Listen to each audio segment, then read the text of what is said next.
ಕನ್ನಡ ವಾಹಿನಿಗೆ ಸ್ವಾಗತ. ನಗರಸಭೆ ಸದಸ್ಯರು ಆದ ಟಿಪ್ಪು, ನಗರಸಭೆ ಮಾಜಿ ಸದಸ್ಯರು ಹಾಗೂ ಸಮಾಜ ಸೇವಕರು ಆದ ರೋಷನ್ ಮತ್ತು ನಗರಸಭೆ ಮಾಜಿ ಅಧ್ಯಕ್ಷರು ಆದ ರಿಹಾನಾ ಬಾನು ಅವರ ಪತಿಯಾದ ರಿಜು ಹಾಗೂ ಸ್ನೇಹಿತರು ಆದ ಅನ್ನು ಝಯ್ಯನುಲ್ಲಾ ಸುರ್ಯಾದ್ ಪೀರ್ ಇವರ ವತಿಯಿಂದ ಸಮಾಜ ಸೇವಕರು ಆದ ಮೋಜು ಅವರ ಹುಟ್ಟುಹಬ್ಬ ಕೇಕ್ ಕಟ್ ಮಾಡುವುದರ ಮುಖೇನ ಆಚರಿಸಲಾಗಿದೆ.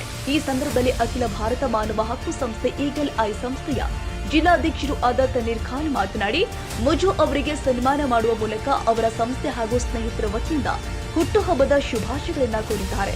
ನಮ್ಮ ಅರ್ಸಿಕೆರೆಯ ಮುಜಾರ್ ಮೊಲ್ಲಾದ ವಾಸಿಯಾದಂತಹ ಮುಜಾಹಿದ್ ಪಾಷಾ ಅವರು ಇವತ್ತು ಅವರ ಜನ್ಮದಿನ ಮತ್ತು ಸಮಾಜ ಸೇವಕರು ಮತ್ತು ಈ ಸಂದರ್ಭದಲ್ಲಿ ನಮ್ಮ ಮಾಜಿ ನಗರಸಭಾ ಅಧ್ಯಕ್ಷ ರಿಜ್ವಾನ್ ಪಾಷಾ ಮತ್ತು ಹಾಲಿ ಸದಸ್ಯ ಮುಬಾರಕ್ ಪಾಷಾ ಟಿಪ್ಪು ಮತ್ತು ಹಾಲಿ ಮಾಜಿ ನಗರಸಭಾ ಅಧ್ಯಕ್ಷ ಸದಸ್ಯರಾದಂತಹ ರೋಷನ್ ಪಾಷಾ ಎಲ್ಲರೂ ಸೇರಿ ಇವತ್ತು ನಮ್ಮ ಮುಜಾಹಿದ್ ಪಾಷಾ ಅವರ ಜನ್ಮದಿನವನ್ನು ಆಚರಣೆ ಮಾಡಿದ್ದೀವಿ. ಅದಕ್ಕೆ ಎಲ್ಲರಿಂದ ಶುಭಾಶಯನ ಕೊಡ್ತಾ ಇದ್ದೀವಿ. ಈ ಸಂದರ್ಭದಲ್ಲಿ ಸಂಸ್ಥೆಯ ಉಪಾಧ್ಯಕ್ಷರು ಆದ ಮುನಾಫ್ ಬೇಗ್ ಉಪಸ್ಥಿತರಿದ್ದರು. ತಾಜಾ ಸುದ್ದಿಗಾಗಿ ಎಂಟಿವಿ ನ್ಯೂಸ್ 24x7ಗೆ ಸಬ್ಸ್ಕ್ರೈಬ್ ಮಾಡಿ ಮತ್ತು ಬೆಲ್ ಐಕಾನ್ ಅನ್ನು ಒತ್ತಿ. ತಪ್ಪದೇ ಲಿಂಕ್ ಶೇರ್ ಮಾಡಿ.